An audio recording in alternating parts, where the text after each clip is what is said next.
الحمد لله رب العالمين وصلى الله وسلم على نبينا محمد وعلى آله وصحبه أجمعين.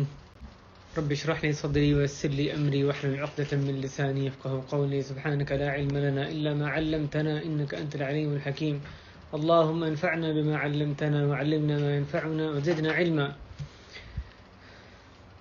میرے محترم دینی بھائیوں بہنوں، آج رمضان کے دروس میں یہ تیسرا درس ہے جس میں اللہ کی توفیق سے اس درس میں ہم جو روزے کے آداب ہیں، جیسے کہ آپ نے درس کا عنوان ملاحظہ کیا ہوگا، اس کے حوالے سے کچھ کوشش کریں گے کہ یاد دہانی کروائیں.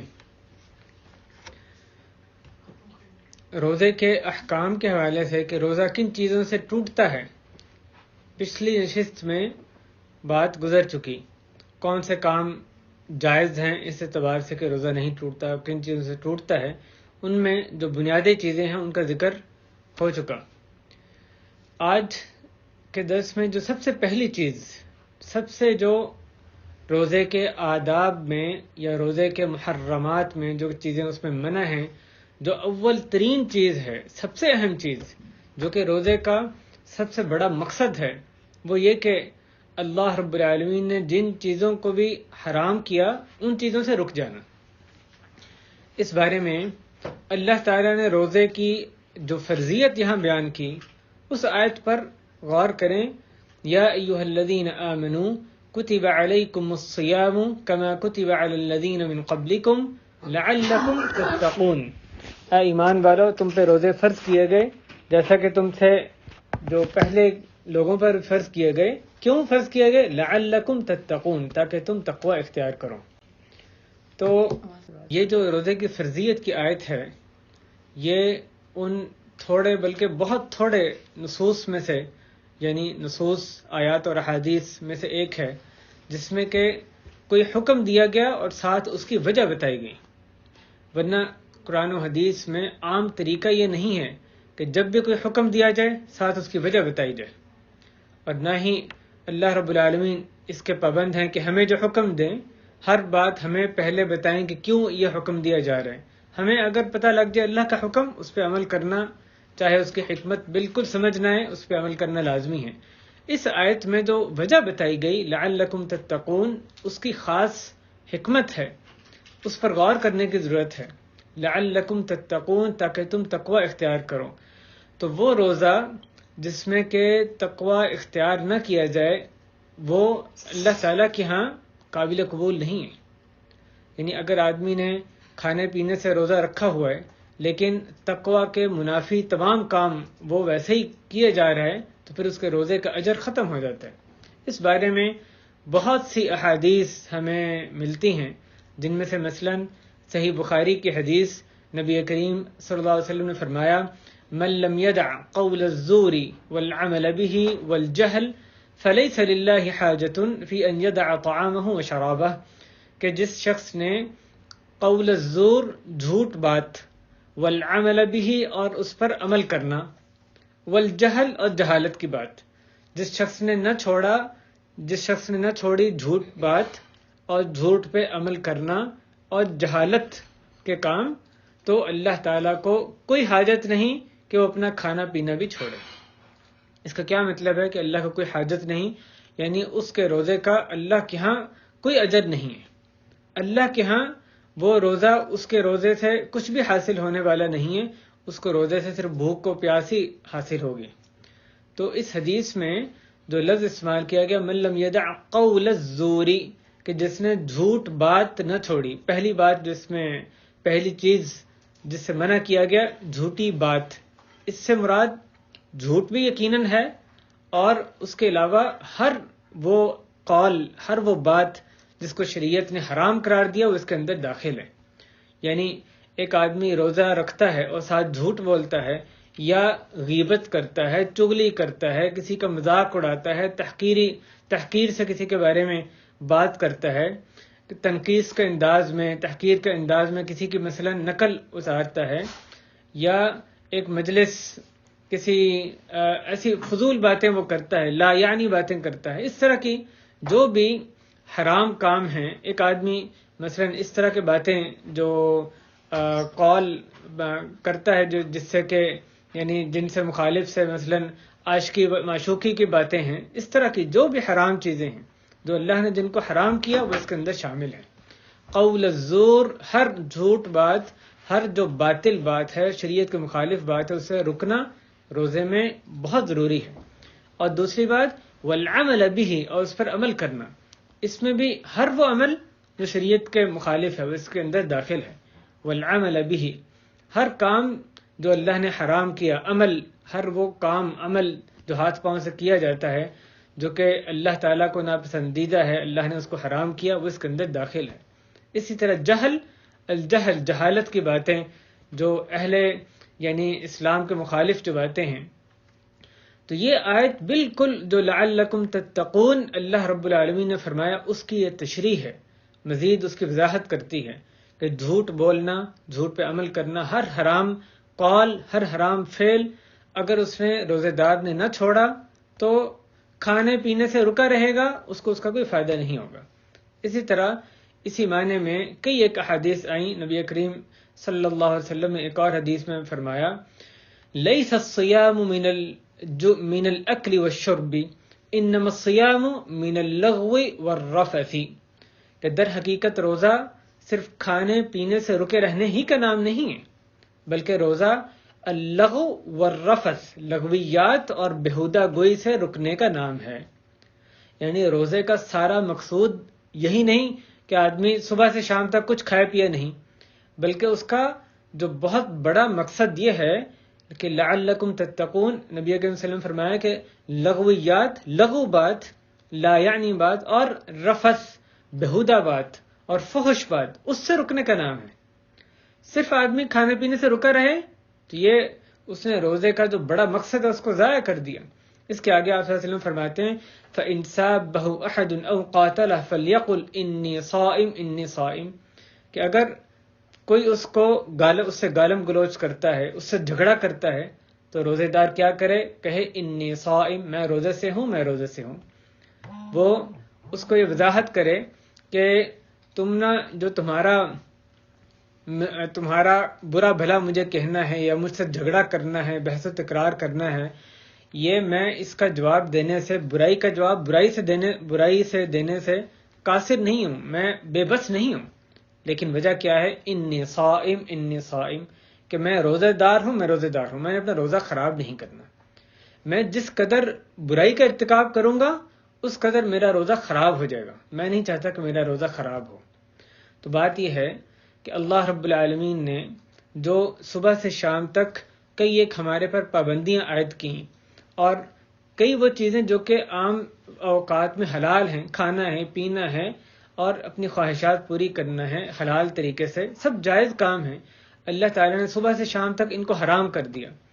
تو اگر آدمی ان حلال چیزوں سے جو کہ وقتی طور پہ حرام کی گئیں ان سے رکا رہا، لیکن اللہ تعالیٰ نے جو ہمیشہ کے لیے حرام چیزیں کی ہیں، جو اللہ تعالیٰ کو اقوال، افعال، جو کام، جو چیزیں بھی ہمیشہ ہی اللہ تعالیٰ جن سے نفرت فرماتے ہیں، جن کو حرام کیا ہے، ان کو وہ کرتا رہا، وقتی طور پہ حلال کام جن کو حرام کیا گیا ان سے رک گیا، اس کا قانوناً روزہ ہو گیا۔ یہ نہیں کہا جائے گا کہ اس کا روزہ ٹوٹ گیا، اس پہ قضا ضروری ہے، لیکن اصل میں روزہ کب ہوگا؟ جب ان چیزوں کے ساتھ ساتھ جو معنوی روزے کو خراب کرنے والی چیزیں ان سے بھی رکا رہے، جو اللہ نے دائمی طور پہ چیزیں حرام کی ہیں ان سب سے بھی رکا رہے۔ ان سے نہیں رکے گا تو کیا ہوگا؟ اللہ تعالیٰ کو اس کے کھانے پینے چھوڑنے کی بھی کوئی حاجت نہیں۔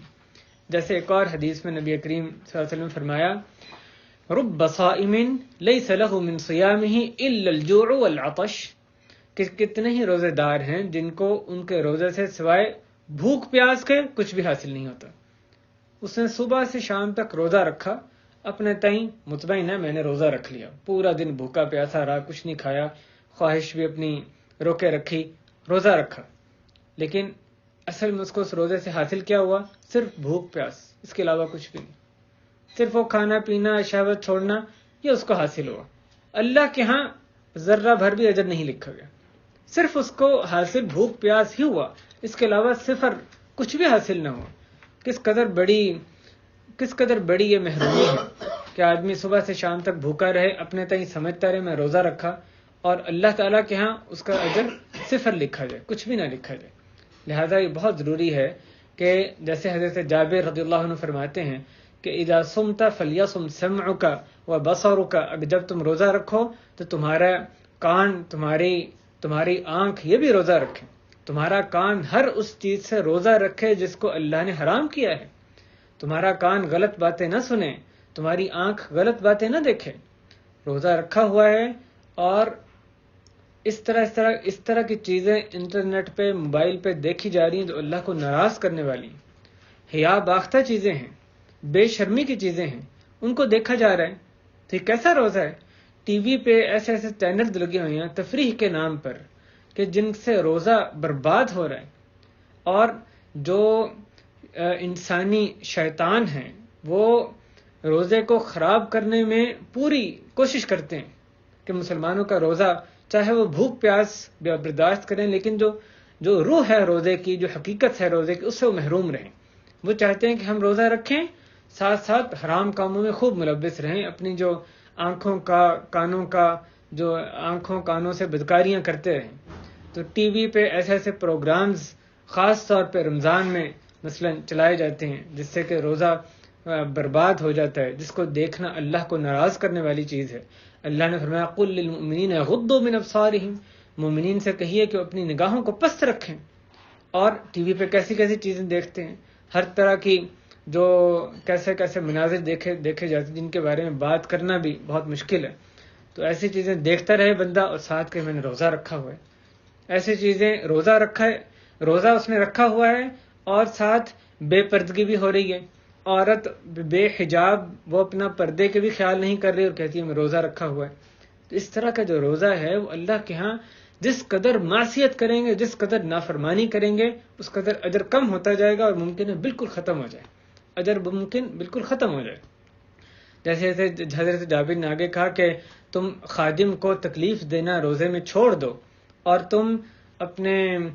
تمہارے پر وقار ہونا چاہیے، روزے کا دن اور غیر روزے کا دن یکساں نہیں ہونا چاہیے، نظر آنا چاہیے تم پر کہ آج روزہ ہے، آج تم نے اپنی حفاظت کرنی ہے، اپنی زبان کی، کان کی، ان سب کی حفاظت ہمیشہ ہی ضروری ہے، جو حرام کام ہے ان سے بچنا ہمیشہ ہی ضروری ہے۔ لیکن روزہ رکھ کے پھر تم یہ کام کرتے ہو تو تم اپنے روزے کا اجر برباد کر رہے ہو۔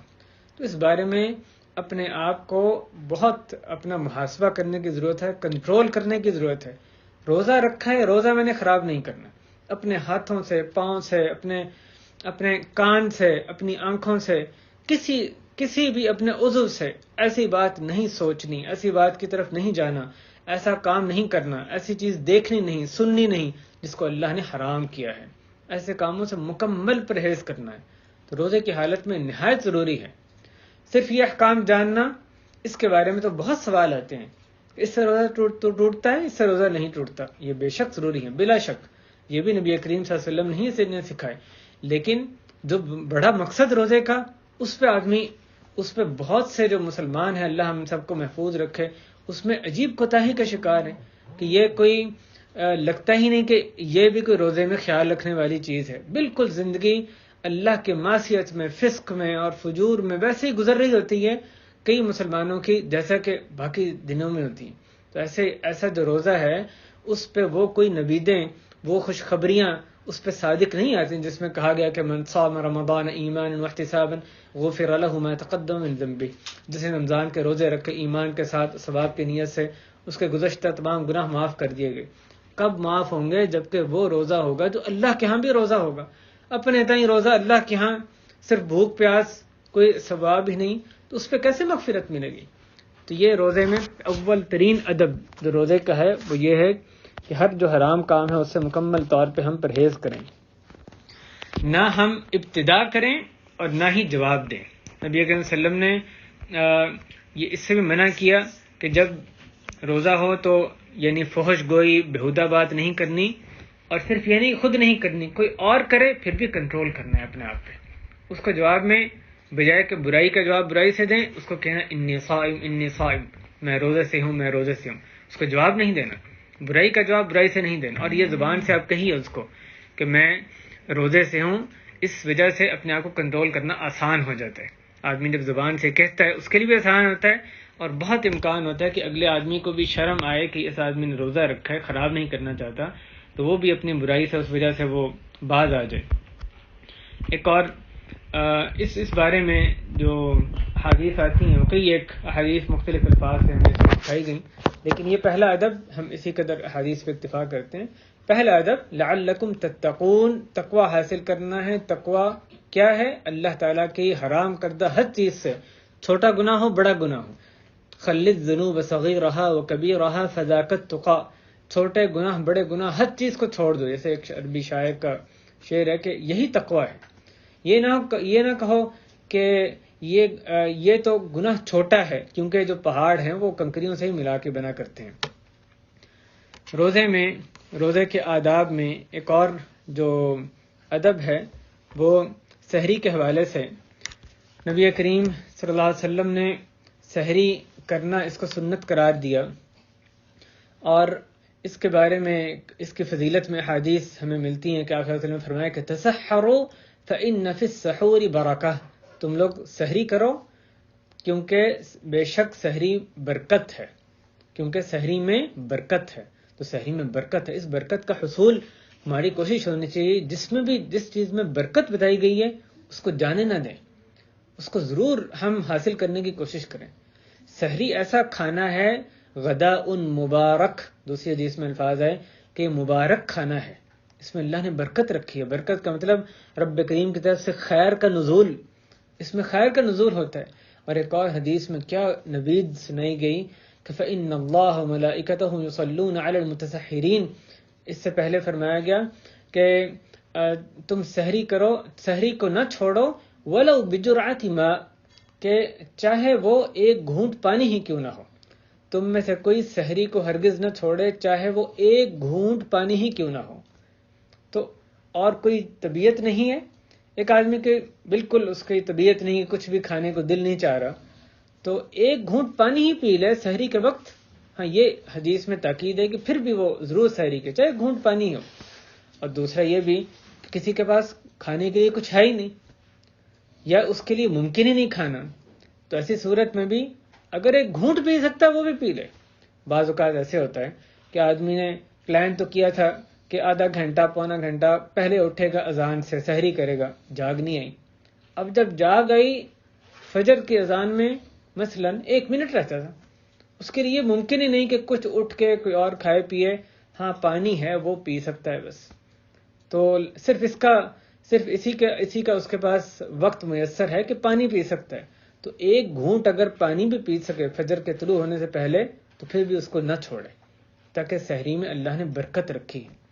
اور اس حدیث میں دوسرا جو فائدہ بتایا گیا سحری کا کہ بے شک اللہ تعالیٰ اور اس کے فرشتے وہ درود بھیجتے ہیں سحری کرنے والوں پر، درود بھیجتے ہیں. کیا بڑی فضیلت ہے، یعنی اللہ تعالیٰ اس پر رحمت کرتے ہیں، فضیلت کرتے ہیں. اللہ تعالیٰ اس کے درجات بلند کرتے ہیں، اس کی مغفرت کرتے ہیں. اور ایک معنی درود بھیجنے کا ذکر کیا گیا کہ اس کا ملائے اعلیٰ میں ذکر فرماتے ہیں. اس عاجز مسکین بندے کا رب کریم اپنے پاس جو مقرب فرشتے ہیں، ملائے اعلیٰ، الملأ الاعلیٰ، مقرب فرشتے جو بلند فرشتے ہیں، ان میں اس بندے کا ذکر فرماتے ہیں، ذکر خیر ہوتا ہے. کتنی بڑی فضیلت ہے، بندہ سحری کر رہا ہے، پراٹھے کھا رہا ہے، لسی پی رہا ہے، اور اپنے یعنی جو ایک لذت حاصل کر رہا ہے اور اس کو اتنی بڑی فضیلت حاصل ہو رہی ہے. تو اس کو ترک نہیں کرنا چاہیے. اس کے بارے میں ایک اور حدیث یہ فصل ما بین صیامنا وصیام اہل الکتاب اکلۃ السحر، کہ ہمارے اور اہل کتاب کے روزے میں جو فرق کرنے والی چیز ہے وہ سحری کا کھانا ہے. اور حدیث میں اس کو تاخیر کر کے کرنے کی ترغیب دی گئی. آپ نے یعنی سحری کو آخری وقت میں کرنے کی ترغیب دی. اور نبی کریم صلی اللہ علیہ وسلم کے عمل سے یہ پتہ چلتا ہے، یعنی ایک حدیث میں فرمایا کہ سحری کو دیر سے کرو اور افطاری کو جلدی کرو. عمل سے آپ کے جو پتہ چلتا ہے کس قدر دیر کرتے تھے. حضرت انس رضی اللہ عنہ فرماتے ہیں کہ نبی کریم صلی اللہ علیہ وسلم اور زید بن ثابت رضی اللہ عنہ انہوں نے سحری کی اور پھر نماز کے لیے کھڑے ہو گئے اور نماز پڑھی. تو حضرت انس سے ان کے جو شاگرد حضرت قتادہ رحمہ اللہ انہوں نے پوچھا، وہ کہتے ہیں کہ میں نے انس رضی اللہ عنہ سے پوچھا کہ دونوں کے درمیان سحری ختم کرنے کے اور نماز شروع کرنے کے درمیان کتنا وقفہ تھا؟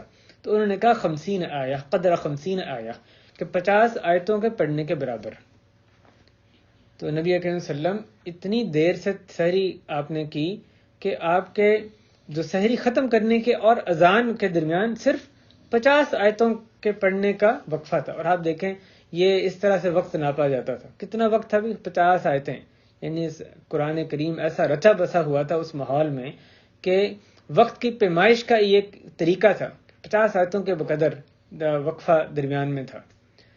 بعض لوگوں نے اس حدیث سے یہ نتیجہ اخذ کیا کہ سحری کا جو وقت ہے، یعنی وہ اذان فجر سے پہلے ایک وقت کو امساک کا وقت قرار دیتے ہیں، وہ کہتے ہیں وقت امساک ہے، یعنی اس کے بعد کھانا پینا حرام، کھانا پینا ممنوع ہے، جو کہ بعض لوگ 5 منٹ پہلے، بعض 10 منٹ پہلے مثلا کہا جاتا ہے کہ یہ وقت الامساک آ گیا۔ اس حدیث میں یہ مراد نہیں ہے۔ اس حدیث میں پتہ چلا کہ سحری آخری وقت میں کی، اس کے بعد یعنی فجر تک چند منٹ تھے کہ اس میں صرف 50 آیتیں پڑھی جا سکتی تھی، یہ نہیں کہ اس کے بعد کھانا پینا حرام ہو گیا تھا۔ اس سحری یعنی فجر تک اس کے بعد کھا پی نہیں سکتے تھے، یہ تو صحیح احادیث کے خلاف ہے، بلکہ قرآن مجید کے خلاف ہے۔ وَكُلُوا وَاشْرَبُوا حَتَّى يَتَبَيَّنَ لَكُمُ الْخَيْطُ الْأَبْيَضُ مِنَ الْخَيْطِ الْأَسْوَدِ مِنَ الْفَجْرِ، تو اللہ تعالیٰ نے فجر صادق تک کھانے پینے کی اجازت دی۔ نبی کریم صلی اللہ علیہ وسلم نے فرمایا لا يغرنكم اذان بلال انما يؤذن بليل كلوا واشربوا حتى يؤذن ابن ام مکتوم، کہ تم لوگوں کو بلال رضی اللہ عنہ کی جو اذان ہے وہ دھوکے میں نہ ڈالیں، کھاؤ پیو حتیٰ کہ ابن ام مکتوم اذان دیں، اور وہ اذان نہ دیتے جب تک کہ ان کو کہا نہ جاتا اصبحت اصبحت، کہ صبح ہو گئی صبح ہو گئی، مراد ہے کہ فجر طلوع ہو گئی فجر طلوع ہو گئی۔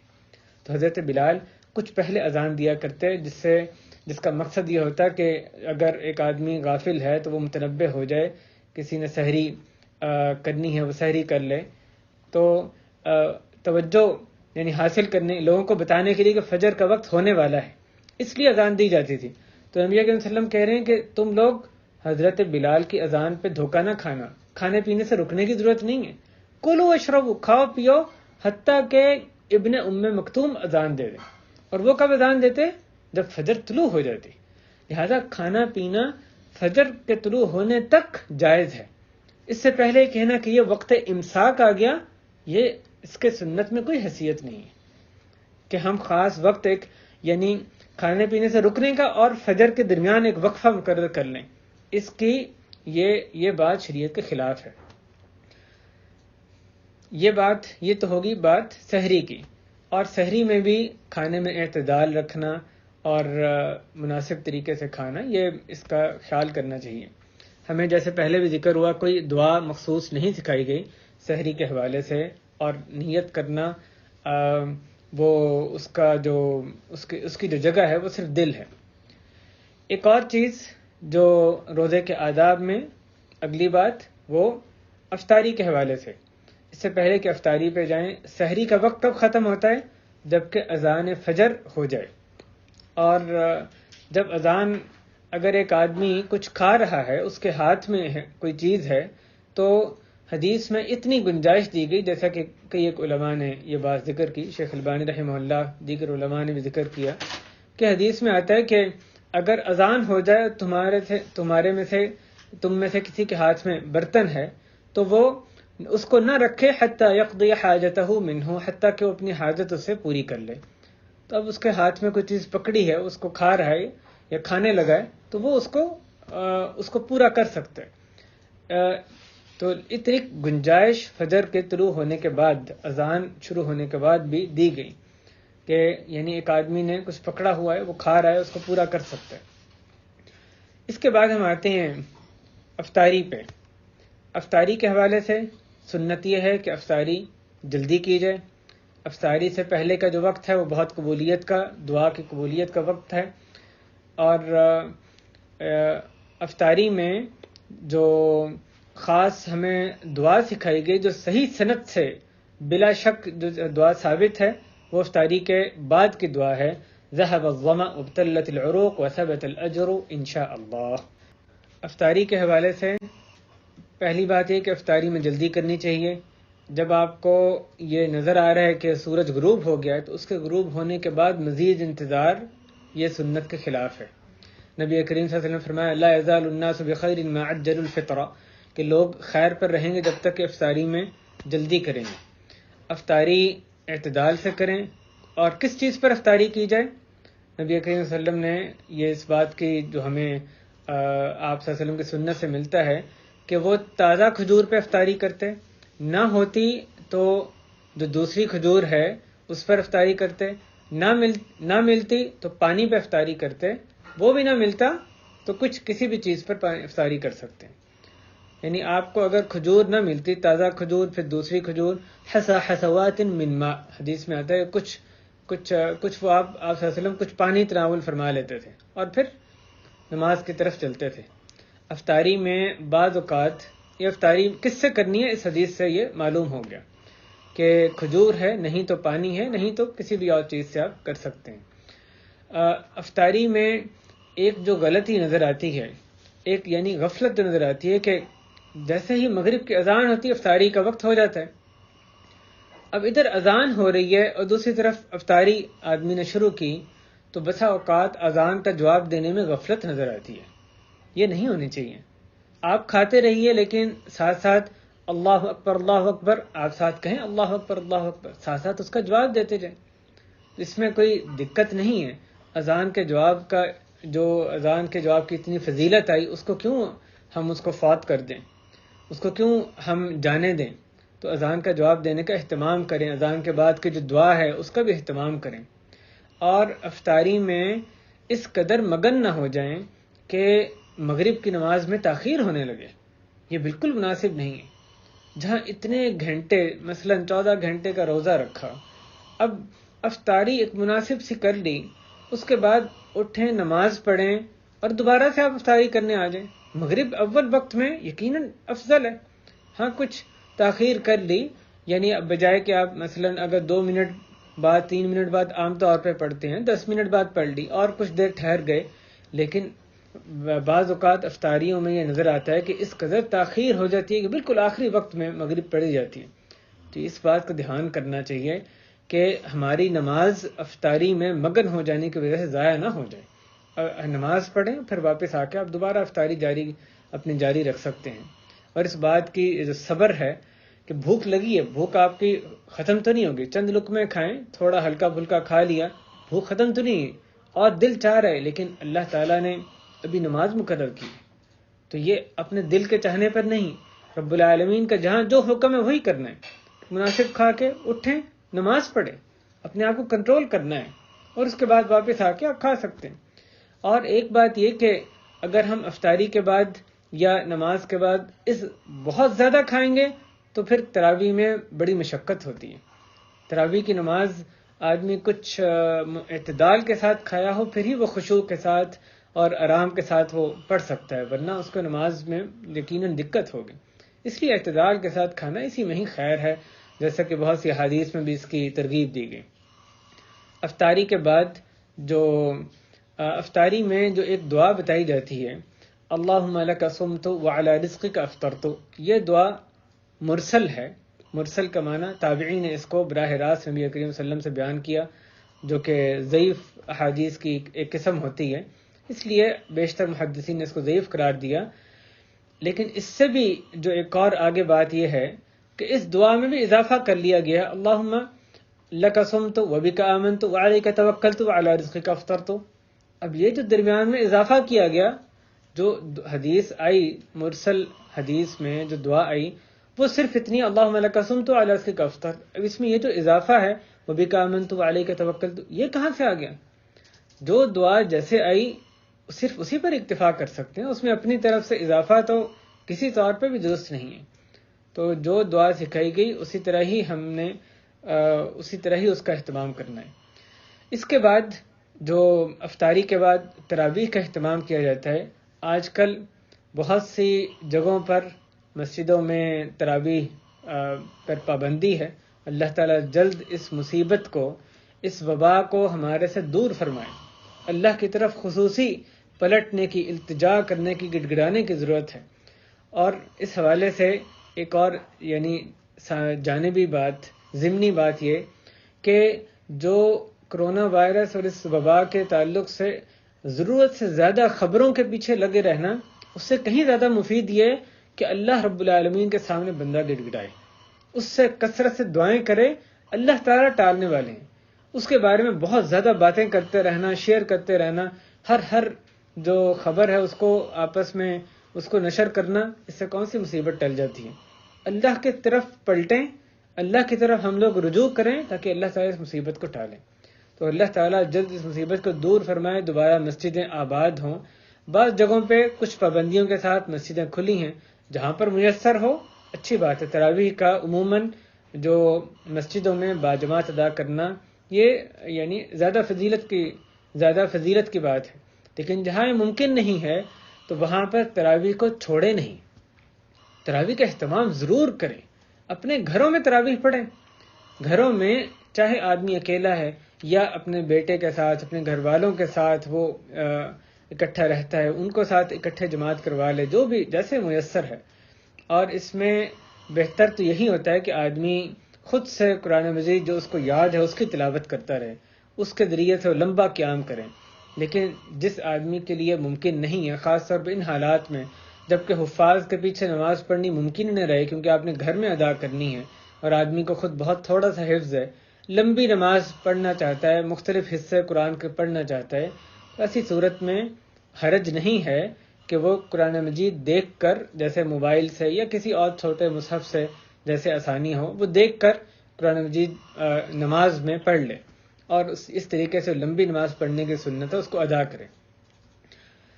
جیسے امام بخاری رحمہ اللہ نے ذکر فرمایا عائشہ رضی اللہ عنہا کے حوالے سے کہ ان کا غلام ذکوان ان کو قرآن مجید سے دیکھ کر جماعت کروایا کرتا تھا. تو یہ جو قرآن سے دیکھ کر نماز پڑھنا یا پڑھانا، اس سے نماز باطل نہیں ہوتی. اس میں جائز ہے، جبکہ اس میں حرج نہیں ہے، کر سکتے ہیں جبکہ اس کی ضرورت ہو، جیسا کہ اس حالت میں ہے.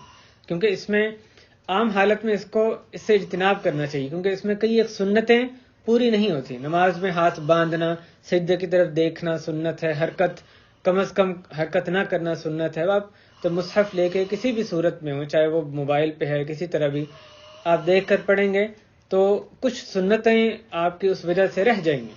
لیکن جب ضرورت ہو تو ضرورت کے تحت یہ کام جائز ہے کرنا. تراویح کے وقت کے حوالے سے بات کر کے ہم اپنی بات ختم کرتے ہیں کہ تراویح کا وقت عشاء سے لے کر فجر تک ہے. عشاء کے فوراً بعد تراویح کا پڑھنا کوئی ضروری نہیں ہے. عشاء کی نماز عشاء پڑھی، اس کے بعد سنت ادا کی، اس کے بعد سے لے کے فجر طلوع ہونے تک کسی وقت بھی تراویح پڑھ سکتے ہیں. افضل ترین وقت جو تراویح کا ہے، جو کہ ہر دن رمضان کے علاوہ بھی قیام لیل کا ہے، وہ آخری تہائی ہے، رات کا آخری تہائی حصہ، جو کہ جس کے بارے میں صحیح مسلم میں حدیث ہے کہ ہمارے رب تعالی وہ آسمان دنیا پر نزول فرماتے ہیں جبکہ آخری ایک تہائی حصہ رات کا رہ جاتا ہے. وہ کہتے ہیں کوئی ہے مانگنے والا جس کو میں دوں، کوئی ہے جو دعا کرنے والا اس کی دعا قبول کروں، استغفار کرنے والا اس کی مغفرت کروں. تو یہ بہترین وقت ہے جو آخری وقت. لیکن آسانی کی خاطر آدمی پہلے بھی پڑھ لے تو بھی کوئی حرج نہیں. جیسے حضرت عمر رضی اللہ عنہ نے جب لوگوں کو جمع فرمایا حضرت ابی بن کعب اور تمیم الداری رضی اللہ عنہ کے پیچھے، وہ ان کو 8 رکعت تراویح پڑھایا کرتے تھے اور ساتھ 3 وتر. تو آپ حضرت عمر نے اس بات کا اظہار کیا، اس پر خوشی کا اظہار کیا کہ ایک بعد جماعت تراویح شروع ہو گئی جو کہ نبی کریم صلی اللہ علیہ وسلم نے چھوڑ دی تھی. نبی کریم صلی اللہ علیہ وسلم نے اس کو چھوڑ دی تھی تاکہ امت پر فرض نہ ہو، جیسے اندیشے سے چھوڑ دی تھی 3 دن پڑھا کے. تو حضرت عمر نے اس کی دوبارہ اس کا آغاز کیا اور ساتھ اس کا بھی اظہار کیا کہ وہ وقت جس میں تم لوگ سوئے رہتے ہو اس سے بہتر ہے جس میں کہ تم لوگ قیام کرتے ہو. جس آدمی کے لیے، کیونکہ خاص طور پہ جہاں انفرادی نماز پڑھنی ہے، میسر ہو آخری تہائی میں پڑھ لیں، نہ میسر ہو مشکل لگتا ہو تو پھر عشاء کے فوراً بعد یا اس کے کچھ ٹھہر کے رات کے پہلے حصے میں پڑھ لیں، تب بھی کوئی حرج نہیں. وہ بھی قیام لیل ہے، اس کا نام بھی تہجد ہی ہے. یہ تراویح کے حوالے سے بعض مسائل تھے. بہترین جو اس کی تعداد ہے وہ 8 رکعتیں ہی ہیں یقیناً. جیسے نبی کریم صلی اللہ علیہ وسلم کے بارے میں حضرت عائشہ رضی اللہ عنہا نے صراحت کی کہ رمضان غیر رمضان میں آپ 8 اور 3 وتر 11 رکعتوں سے زیادہ نہیں پڑھتے تھے. البتہ کسی آدمی کو مشکل لگتا ہے، اتنا لمبا نہیں کھڑا ہوا جاتا، تو اس خاص ضرورت کے تحت وہ چھوٹی رکعتیں پڑھنا چاہتا ہے تو پھر اور بات ہے، وہ زیادہ رکعتیں پڑھ لے اور اس میں قرات وہ چھوٹی کرے. ورنہ افضل ترین نبی اکرم صلی اللہ علیہ وسلم کا طریقہ ہے کہ لمبی نماز اور جو رکعتوں کی تعداد جو مسنون ہے، جو افضل تعداد وہ 8 رکعتیں ہوا کرتی تھی. اس کے بعد مختصر 3 وتر ہوتے تھے. اسی پر ہی ہم اکتفا کرتے ہیں. رمضان کے احکام کے حوالے سے تراویح کے احکام بھی اس میں ضمن آ گئے. اللہ تعالی ہمیں بہترین طریقے سے رمضان کے دن، رمضان کی راتیں، اس میں اچھی طرح روزے رکھنے کی، ایسا روزہ جو کہ اللہ کے ہاں بھی روزے دار ہم اس کے ذریعے قرار پائیں، اور قیام کرنے کی خوب اچھے طریقے سے توفیق عطا فرمائے. ایسا قیام نہیں جس میں کہ صرف ایک جگہ ہمیں حاصل ہو، کہ تھکاوٹ حاصل ہو، بلکہ اللہ کے ہاں بھی ہم قیام کرنے والے لکھے جائیں، گناہوں کی بخشش کا وہ سبب بنے. اللہ تعالی ہمیں زیادہ سے زیادہ نیکیاں، اجر و ثواب سمیٹنے کی، اس کے ذخیرے اپنی توفیق سے، خاص توفیق سے جمع کرنے کی اس رمضان مبارک میں توفیق عطا فرمائے. وصلی اللہ وسلم وبارک علی نبینا محمد وعلی آلہ وصحبہ اجمعین.